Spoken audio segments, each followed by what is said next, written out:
siguro yung ibang tao bilib na bilib sa akin, no? Minsan wala akong bilib sa sarili ko, parang ganun. Nasi-share ko lang mga kapanalig.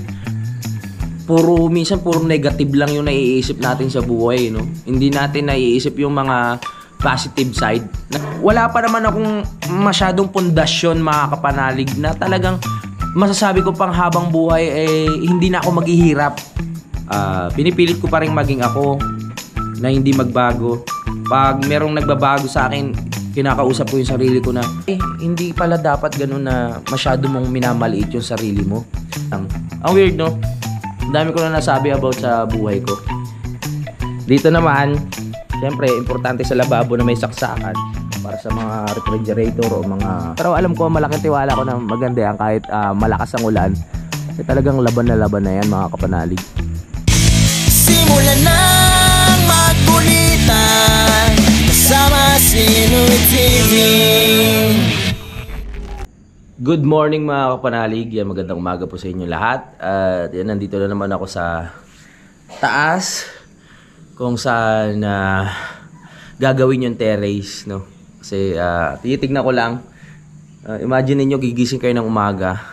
Tapos may terrace dito, lalabas kayo dito. May dala kayong kape. Tapos titignan niyo yung pagsikat ng araw. Tapos titignan niyo yung mga puno na berde. Sarap sa pakiramdam, 'di ba? Na-excite lang ako. Ganun ako ma-excite mga kapanalig eh. No, pag nakikita kong maganda talaga. Ako kasi yung tao mga kapanalig na pag meron akong gustong gawin, parang sa sobrang na-excite ako, gusto ko na agad mangyari. Tapos nagpapatong-patong na yung mga iniisip ko. No, minsan may kailangan munang mauna. Pero pag nakaisip ako ng maganda na gagawin, parang gusto ko na agad isabay. So, natutunan ko sa sarili ko mga kapanalig. Hindi ko alam po na sabi ko na sa inyo to, no? Na, teka, kinakausap ko yung sarili ko na, teka lang, wait lang. Sabi ko gano'n na, naguguluhan ka na naman. So, parang nai-stress ka na naman kakaisip. Gusto mo na agad gawin yan. Meron pang nauunang dapat gawin. So yun, kinokontrol ko lang yung utak ko na, ay sige, okay to, dadating rin naman itong mga bagay na to eh. Hintay-hintay lang, hinay-hinay lang, unti-unti lang. Ganun lang yung nasa isip ko mga kapanalig, no? At ayun, bigla na akong kakalma. Ang hirap kasi ng yung excited ka sa lahat ng bagay tapos gusto mo na agad mangyari. Hindi naman pwedeng pagsabayin, yung mga ganun. Kaya ngayon, natutunan ko bilang ako na hinay-hinay lang. Kung meron kang gustong mangyari, Hoy! Nasa si Utol, galing sa CR. Nagigis niyo po ba yung sinasabi ko mga kapanalig o magulo yung paliwanag ko? Basta, yun gusto kong iparating sa inyo na may ganun akong ugali, no? Gusto ko agad siyang magawa, pero hindi pa pwede kasi meron pa dapat unahin. Hindi pwedeng pagsabay-sabayin. So, dapat sa buhay natin, marunong tayong kung ano muna yung importanteng mauna, yun muna ang i-priority natin. Tulad nito mga kapanalig, share ko lang, no? Yung mga time na wala pa tong flooring, sabi ko ang hirap. Paano kaya to? Sabi ko ganun. Kasi ang laki ng gastos sa flooring. Sabi ko ilang sako kaya ang magagastos. Tapos sa mga panahon na yun, umuulan pa. Tapos titigan ko tong bahay, sabi ko, kakayanin ko kaya na maploringan to, sabi ko ganun. Ilang araw na ang lumilipas, puro putik, sabi ko, tas ang lambot ng lupa, hindi ako pinagbibigyan ng langit na matuyuman lang kasi puro ulan, walang araw. Iniisip ko na, sabi ko, masimentuhan lang to, masaya na ako, maploringan lang. Ayun, tapos nung inintay ko lang, ganun lang, inintay ko yung pagkakataon na sana umaraw, puro naghihintay lang ako, tiyaga lang. May panahon na naiinip ako kasi parang ang tagal mag-flooring, hindi ko, parang inano ko sa sarili ko. Hanggang saan kaya itong pinapagawa ko? Baka mamaya hanggang flooring lang to, tapos hindi na tumaas. Kasi sabi ko nga, ang tagal ng proseso. Yun hanggang sa, na-flooringan na unti-unti namin, diba? At nakapagbayad naman ako sa mga gumagawa. Ang sarap sa pakiramdam kasi parang nabunutan nga ako ng isang tinik. Sabi ko, ay okay na. Naploringan na. Nung naploringan na, syempre, may another iisipin ka na naman. Sabi ko, ay, napluringan na. Ito na naman, tatakbo na may utak ko. Palitada na to, sabi ko ganun. Sabi ko, eto na naman, sabi ko. Hanggang kailan kaya tong palitada na to? Ilang araw kaya tatagal yung pagpapalitada? Siyempre, nasa utak ko, habang tumatakbo yung araw, siyempre nagpapasahod ako eh. Ang sinasahod ko naman sa YouTube mga kapanalig, sapat-sapat lang, no? Para sa gastusin sa personal na bills ko, 'di ba? Sa nabota, sa anak ko, sa mga pagkain namin dito, at sa mga iba-iba pang mga binabayaran. Kaya sabi ko, ilang araw kaya 'to? Sabi ko, matatapos kaya 'to ng mga 1 week o 2 weeks yung pagpapalitada, kahit kalahati man lang. Tapos yun, hanggang sa napalitada naman, umayos naman, at nagipit man ako, pero nakabayad naman ako ng mga labor, at nakaraos naman kami, napakain ko naman sila lahat, di ba? At ayun, may palitada, palitada ba sabi ko? Asintada, sorry. Asintada pala, nalilito na naman ako. Asintada na, may asintada na, tumaas na siya. Eto na naman, sa biga. Sabi ko, naku, may biga. Tapos may bakal pa. Yung mga ganyan, may bakal pa. Dagdag na naman sa gastos itong bakal na to. Tapos meron pang forma. Sabi kong ganun. Tapos sabi ko, ilang araw kaya ito matatapos? Sa pagbibiga pa lang, sa pagpuporma pa lang, yung mga plywood, di ba, mga kahoy. Ilang araw kaya matatapos to? Sabi ko, lang to, mabuhusan lang tong mga biga na yan. Ayan, yung mga biga na yan. Yan. Masaya na ako eh. Sabi ko gano'n. Huy! Si Utol na to. Tinatakot ako. Sabi ko masaya na ako. Mabuhusan lang tong mga biga na to. Hanggang sa yun, pinapanood ko lang. Ayan, nagbablog lang ako kung paano nila gawin. Pak. Sabi ko, ito yung isang parte na mahirap gawin eh. Itong mga biga na to kasi may mga bakal pa to, may mga forma pa to. Kailan kaya to matatapos? Gusto ko na to matapos eh para maka-level up na ba, no? Kasi gusto ko talagang makita yung progreso ng bahay. Tama ba ako sa word nun? Ayun, hanggang sa nabuhusan na. Ayan. Okay na, may biga na paikot. Yan. Kasi alalanin ko na naman yung kasunod. Kumbaga, part talaga ng yun eh. Part talaga ng pagpapagawa ng bahay, no? Bawat step, iniisip mo siya. Pero pag nalagpasan mo yung bawat steps na yun, ang sarap sa pakiramdam. Kasi nakaka-level up ka eh. Kumbaga nakaka-move forward ka, di ba, mga kapanalig. Kaya ngayon, yung mga nakaraan, nakatingin lang ako sa taas. Sabi ko, ano kaya mangyayari sa bubong? Magkano kaya abutin ito? Sabi ko ganun. Tapos, yung iba kulang-kulang pa. Putol-putol pa rin yung trabaho nila tatay kasi minsan hindi sila nakakapasok, hindi pa nakakompleto, no? Hanggang sa nakompleto na nga, bubong na lang ang kulang. Yung dumating sa time na sabi ko, paano kaya to? Tapos ng mga panahon na wini-welding na nila kadede yung pinaka-trusses. Ito yung mga trusses na yan. Ayan. Sabi ko, oy, ayos wini-welding na nila. Masaya na naman ako kasi nagle-level up na naman eh. Kumbaga, may another may another madadagdag sa bahay at importante pa. 'Di ba yung mga bakal para sa yero. Masaya na ako. Kaso lang nag-iisip na naman ako, teka. Pag pinadali ko kila Kadede to, hindi ko naman hindi ko naman sinasabing hindi magaling sila gumawa. Ang inaano ko lang, syempre, may kanya-kanyang kakayahan bawat tao. Kung i-welder ka, magaling ka sa welding, 'di ba? So, ayun ang forte mo. Kaya easy na lang sa iyo 'yun. Ang inaano ko lang, si Kadede hindi naman talaga siya welder as in, 'di ba? At hindi niya kabisado kung paano mag-trusses at hindi niya kabisado kung paano maglatag ng bubong.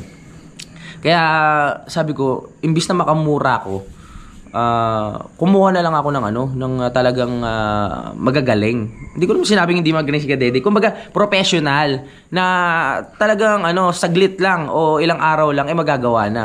Hindi katulad na pag kami lang, sabi ko, tapos hindi pa namin alam yung gagawin, baka abutin kami ng siyam-siyam dito sa pagkabit ng yero. Baka hanggang ngayon hindi pa tapos to, hindi pa namin nalalatagan lahat ng siparlin, hindi pa namin nakakabit kung ano man, di ba? Kaya, ayun, nung nangyari yon at nilalatagan na ng bubong, masaya na naman sa pakiramdam. Kasi nakikita ko na naman na magle-level up na ulit. May another achievements, may bubong na. So yun, lalo na nung natapos, sobrang saya. Sabi ko, wow. Parang hindi ako makapaniwala na may bubong na. Normal ba yan? Normal sa akin. Akin ba to? Sabi kong ganun. Ako ba to? Akin ba to? Tapos parang inaano ko, hindi pa nagsisink in sa utak ko na na ako, bilang ako na, may bahay na naman ako, may napagawa na, may achievements na naman ako sa buhay. Parang ganun. Hindi ko pa na sa edad kong 32, parang, siguro yung ibang tao bilib na bilib sa akin, no? Minsan, wala akong bilib sa sarili ko, parang ganun. Nasi-share ko lang mga kapanalig. Parang napatanong ako ba talaga to? Napagawa ko ba talaga to? Yung mga ganun. Kasi ako yung mga kapanalig na nung lumaki ako, bata ako na parang wala akong bilib sa sarili ko kasi parang lumaki ako na sa pamilya namin, mga kapanalig kami yung parang hindi naman sa pas na naman yun yung pinaka down, 'di ba? As in walang pera. Kumbaga iniisip ko na dahil ganun yung kalagayan ng buhay namin na parang hindi ako bilong sa lahat. Hindi ako in. Kumbaga ngayon ko lang nararanasan to na sa sarili ko na kaya ko na pala. Hindi naman kaya ko na pala makipagsabayan, hindi na ako katulad dati, no? Na parang aapi-apihin, yung ganun, na iniisip na walang mararating at walang silbi, no? So ito kinukwento ko lang mga kapanalig, hindi ako nagyayabang para kumbaga sinishare ko lang yung storya ng buhay ko. Ngayon, hindi pa rin umaano sa utak ko na na akin pala to, na ganito pala to, na ganyan. Minsan nga nawawalan ako ng pera, tapos parang nalulungkot ako, nai-stress ako, sabi ko paano na kaya to, paano ko ganyan, paano na yung ganito. Tapos nakakalimutan ko na ang dami ko na palang napundar, ang dami ko na palang nabili sa pera, at na naging maganda naman yung pinuntahan noon. Kumbaga hindi ako magsisi na nawala yung pera para kung saan lang. Kumbaga dapat maging masaya pala ako. Inisip ko may bahay ako sa Bukana. Tapos may lupa ako dito, tapos may bahay pa ako. Kumbaga minsan puro negative lang yung naiisip natin sa buhay, no? Hindi natin naiisip yung mga positive side na meron ka na palang ganito, meron ka na palang ganyan, may napundar, may nabili ka na palang ganito. So dapat ma-appreciate din natin sa sarili natin yun bawat nakukuha natin, no? Huwag tayo puro mag-isip ng negative. Ang dami ko na nakwento, no? Pasensya na kayo. Ang sarap lang magkwento sa ganitong no? Yung kagigising mo lang tapos nasisikatan ka na ng araw. Kaya magandang umaga po sa ating lahat.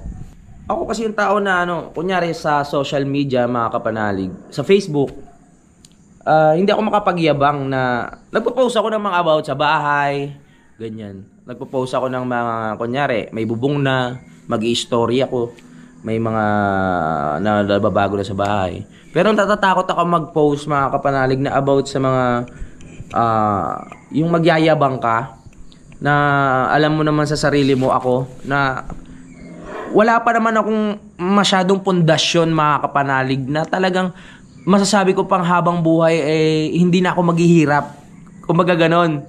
Kaya iniisip ko na, teka, magpo-post ako sa social media ng mga ganitong nakukuha ko, tapos magka-caption ako ng kayabangan.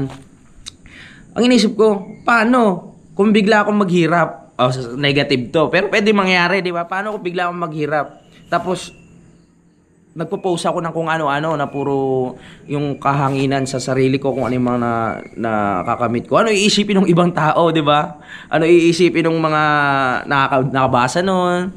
Iisipin nila napakarangya ng buhay mo. Yung pala sapat-sapat lang din yung kinikita mo. Ako po yun sa sarili ko yun Kaya talagang hindi ako pala post sa Facebook ng mga kayabangan o kung ano-ano pa po. Kasi sabi ko, pag ito binawi sa akin lahat, itong nakakamit ko ngayon, paano na yung mga taong inaakala na sobrang pera ko, sobrang yaman ko, diba? Ako lang to share ko hindi ako maluho, mga kapanalig. Kumbaga pinupundar ko lahat ng pera ko sa kung anong karapat-dapat na pakinabangan sa future. Pinipilit ko pa rin maging ako na hindi magbago. Pag merong nagbabago sa akin, kinakausap ko yung sarili ko na, teka, kunyari sa mga kapatid ko bilang kapanalig, bilang leader nila, teka, ako pa ba to? Ako pa ba yung tulad ng dati? Nagiging bossing na ba yung dating ko? Teka, kumikilos pa ba ako dito? Masaya pa ba yung mga kasama ko? Ano na ba yung ugali ko ngayon? Sabi ko ngayon, baka mamaya napapangitan na sila. Baka mamaya kinakain na rin ako ng sistema. Sabi ko ganun. Teka, kaya nag-ano pa rin ako, nasa, sabihin nating low profile kung sabihin. Kasi, minsan nga, nakakahalubilo ko yung mga mayayaman na tao, mga kapanalig. Siyempre, hindi naman sa organization namin, sa samahan namin, halos lahat yan may mga kaya sa Eagles, di ba? Ako yung tao na pag may mga kaharap akong matataas na tao, yung ano ko, parang, oy, teka, hindi ko kaya kausapin to. Hindi ko kayang kausapin to. Parang, paano kami mag-uusap nito? Ano yung magiging takbo ng usapan namin? Ano yung may share ko sa kanila? Ano yung makikikuwento ko sa kanila? Ang akin lang naman, ang alam ko lang ay kwento, about sa trabaho ko, about sa pag-vlog. Kung sa ibang bagay, ay, napakabobo ko dyan. Kung ano yung dapat natin pag-usapan, hindi ko alam. Kaya kinakabahan ako, mga kapanalig. Sa mga meetings, tahimik lang talaga ako. Kasi parang wala akong bilib sa sarili ko. Sabi ko, wala akong alam dyan. Parang maging katatawanan lang ako dyan. Kaya tahimik lang ako sa bawat usapan, mga kapanalig. Tsaka doon pumapalo yung parang wala akong bilib masyado sa sarili ko. Pero naisip ko na, ano ba ang mga iniisip ng mga kasama ko sa akin? Kunyari sa mga taong nakapalibot sa akin. Sabi ko, ay, hindi pala dapat ganun na masyado mong minamaliit yung sarili mo. Kasi yung mga tingin ng ibang tao sa'yo, iba ka eh. Mataas na yung yung tingin nila sa'yo eh. Kaya dapat yung sarili mo, hindi mo minamaliit. No? Dapat makibagay ka na rin sa kanila, makisabay, di ba? Hindi naman sa makisabay sa kayabangan o sa ano. Kumbaga, maging komportable ka na sa sarili mo. Kumbaga ganun. Makisalamuhan ng maayos na walang pag-aalinlangan. Siguro hindi lang ako nakakaramdam na ito, mga kapanalig, no? Alam ko merong nakakanood na ito ngayon na ganun. Na parang hindi ako bilong dito, hindi ako bagay dito. Hindi ako parang tinitimpla mo pa yung mga kasama mo kung ano yung ano ba tingin sa akin ito. Baka pag may nasabi akong konting mali, ano isipin nila. Ayun pa yung isa, mga kapanalig. Bawat meron akong gagawang mali, masyado kong iniisip sa utak ko. Kunyari may nasabi akong konting, ay teka lang, may mali akong nasabing konti. Baka isipin niya, iba yun. Baka isipin niya, masamain niya yung sinabi ko, mga ganun. O parang weirdo ng sinabi ko. Parang ganun. Masyado kong iniisip yung mga ganung bagay. Ganun akong tao eh. Ako rin yung tao na minsan, kunyari, aalis ako ng bahay. Tapos, isipin, nalako naman. Alam kong nalako yung pinto Biglang nalayo yung kwento natin, no? Nalako yung pinto, pero babalik na naman ako kasi iniisip ko na nalako ba yung pinto? Nalako ba yung pinto? Parang ganun. Tapos ako rin yung tao na, pag hindi, kunyari, humakbang ako. Tapos, iisipin ko, ay kailangan ko bumalik kasi pag hindi ako bumalik, may mangyayaring masama, ganun. May may consequence. Parang ganun, lagi akong ganun. Kaya bumabalik ako. Dati nung bata ako, ganun ginagawa ko eh. Tapos, ngayon parang naisip ko na masyado na kung ano-ano nang pinag-iisip ko. Parang ang weirdo na nga. Kaya pag may naisip akong ganun, wala na. Binabaliwala ko na. Parang na lang. Ang weird, no? Ang dami ko na nasabi about sa buhay ko. Basta yun lang, mga kapanalig. Basta, lagi ko na naman nasasabi yun eh. Basta manatili lang tayong mapagkumbaba sa lahat ng bagay. At, ayun lang naman yung punto na itong vlog ko, mga kapanalig. Matuto tayong maghintay sa lahat ng bagay. Unti-unti man, maraming mang nakatingin, maraming sumisita. Kahit ano namang magandang gawin mo, mga kapanalig, maraming sisita sa iyo eh. Pero hindi natin maiwasan yun kasi hindi naman tayo pare-parehas ng pag-iisip, pare-parehas ng ugali at may mga taong ayaw pa rin sa atin. Pero kahit ganun man, tuloy-tuloy pa rin tayo. Wag tayong susuko, 'di ba? Wag tayong panghinaan ng loob. Hindi natin maiwasan masaktan sa mga comment ng iba. Pero isipin mo na lang na ano, hindi ka ganun at kaya mo pa mag-improve, 'di ba? Ganun lang mga kapanalig. Ang dami ko nakuwento. Ang sarap pala magkwento dito sa may bintana na are. Sumisikat na po ang araw at bababa na rin ako para masimulan na namin yung trabaho kasi marami pa po kaming gagawin dito. At ayan, magpapalitada ulit at magbabakbak na po kami. Dahil nga si Daddy kahapon pumunta dito, na-drawingan niya na yung mga pader na yan. No, naguhitan niya na ng mga uling para ano na lang ni Utol yan, babakbakin. Tapos bibili na ako ng flexible hose. Tapos yan, para ano na namin, dire-diretso palitada. Noon pa naman po plano yon mga kapanalig, no, na ano, bakbakin muna bago palitadahan. Ang kaso nga lang, talagang inuna lang namin tong kwarto, ulitin ko lang para po mailagay na yung mga gamit. So wala naman naging problema kasi dumating naman ang Daddy bago mapalitidahan at naguhitan niya na rin yan. Kaya tuloy-tuloy po ang trabaho namin. Bababa na ako mga kapanalig. Maraming salamat po talaga sa pakikinig nyo, no. Ito, share ko na lang sa inyo ngayon mga kapanalig kung saan mapupunta yung mga saksakan dito, no. Para ano, ayan po, bilangin natin. Isa, babakbakin yan pataas. Tapos sabi ni Daddy meron din dito. Ayan, para daw pag may videoke pwede magsaksak dyan. Saan pa ba? Dalawa. Yan, babakbakin pataas. Oh, ay siguro ito breaker. Ayan oh, may guwit eh. Galing Daddy mag-drawing ha. Perfect in drawing Daddy. Siguro nag-ano yan ng ano sa fine arts. Ayan.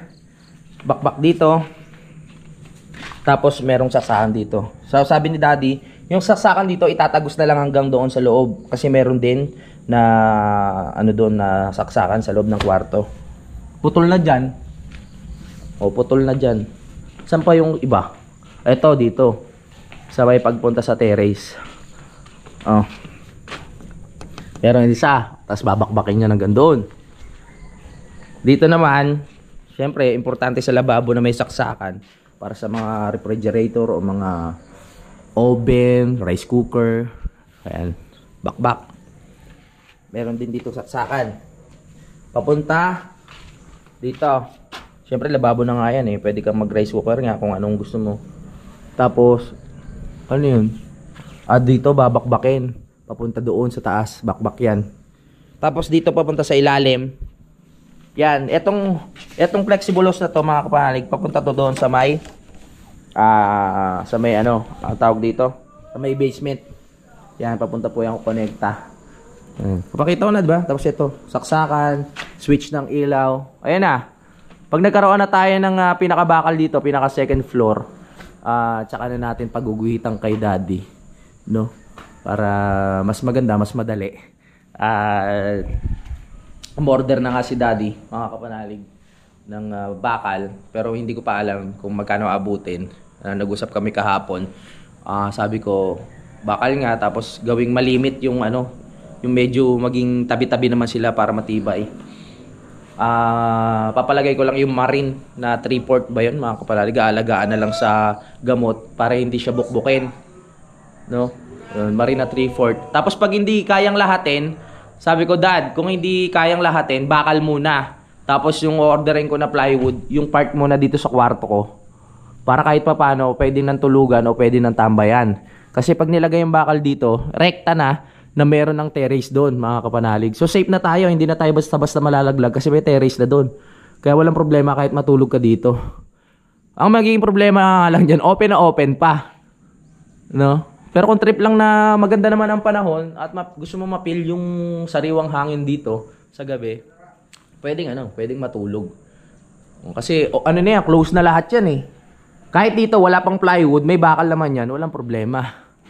O tapos kahit wala pang hagdan, panalig na ano ba tawag doon? Spiral. Okay lang kasi may mga hagdan naman kami. Pwede namin i-connecta dito. 'Di ba? Kung may hagdan rin kami ditong kahoy. O hangga't wala pang pampagawa ng spiral, pwede namin ilagay muna dito 'yan. Paakyat. O tsaka ko na siya lalagyan ng division. 'Di ba? Yun ang mga plano, mga kapanalig. Sabi ko nga sa inyo kanina, unti-untiin lang. Lahat ng plano ay matutupad talaga basta isa puso mo lang at pangarapin mo na magawa. 'Di ba? Gawa ka ng paraan para maano mo, sipagan mo lang. Ganun lang ang sekreto eh. Sabagay, hindi naman lahat talaga sineswerte. Ang punto ko lang, pag nandiyan ka na sa kinatatayuan mo at kumbaga sulitin mo na, 'di ba? Pag nakuha mo na yung gusto mo, gawin mo na lahat. Huwag ka nang magsayang ng oras, 'di ba? Katulad ko, share ko lang. Katulad ko, kumbaga wala na ako sinasayang na na pagkakataon. Hangga't nasa YouTube ako, magpapagawa ako na magpapagawa. Ganun lang. Para syempre sulitin mo na. Ginawa mo naman lahat para marating mo yan eh. Kumbaga ganun, 'di ba? Deserve mo kumbaga. Kaya maraming salamat sa supportan nyo, no. Kung di naman dahil sa inyo, wala rin naman ako dito. Paulit-ulit ko na yung sinasabi. Syempre kay Idol Japper Sniper. Maraming salamat. Wala ako dito sa punto ng buhay ko na to na may mga achieve ako kundi dahil sa inyo. Kaya maraming salamat. Idol Japper Sniper, thank you. Sa lahat ng nakakasama ko dito, thank you so much sa inyo lahat. At naging parte ng aking YouTube channel. Thank you so much sa mga kaibigan ko dyan, sa mga sumusuporta. Thank you.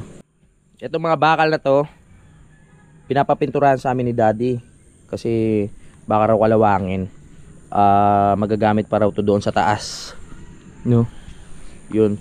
At ang plano ni Daddy, mga kapanalig, doon sa terrace, yun nga, bakal na nakalawit. Tapos merong maglalatag lang kami ng parang pinaka tawag dito, parang steel matting ba tawag, basta salo siya, nakasalo. Tapos bubuhusan namin ng semento na parang manipis lang siya pero matibay para hindi kalawangin yung bakal niya kahit umulan. Ganun yung magiging plano. At hinihintay ko pa rin yung message niya ngayon kung ano ang magiging plano po. Napakalaking bagay talaga ni Daddy Isipin nyo kung wala si Daddy Oms dito sa Team Kapanalig, kung saan ako magtatanong, kung saan ako hahanap ng mga materyales, 'di ba? Kung saan ako magtatanong kung ano ba dapat magandang gawin. 'Di ba? Kaya ayan, napakalaking bagay talaga dahil may kaibigan si Daddy na na merong hardware na business. Kaya nakakatuwa. Malaking parte si Daddy Oms ng paggawa ng bahay na 'to. Ang buong Team Kapanalig, no? Ito na po yung mga kahoy na naalisan ko ng pako kahapon. Hindi ko na-expect mga kapanalig na talagang matatapos ko kahapon to. Kumbaga lang, sinipagan ko lang talaga, nagpapawis. Sa bagay, meron namang kabra kaya napabilis yung trabaho. At gusto ko na rin makita talaga na na maging maaliwalas yung bahay. Kaya pinilit ko talaga na malinis yan. Sa ngayon, ganyan lang pa rin ang kaya eh. Tsaka na natin bubuhusan ng tubig yan kasi lilinisin mo ngayon tapos magpalitadan, dumi na naman.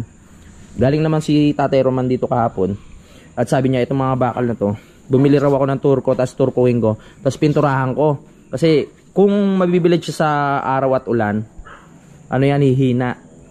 O kung magpapakabit na tayo ng terrace, wala na siyang laban. Kaya kailangan daw pinturahan kahit papaano.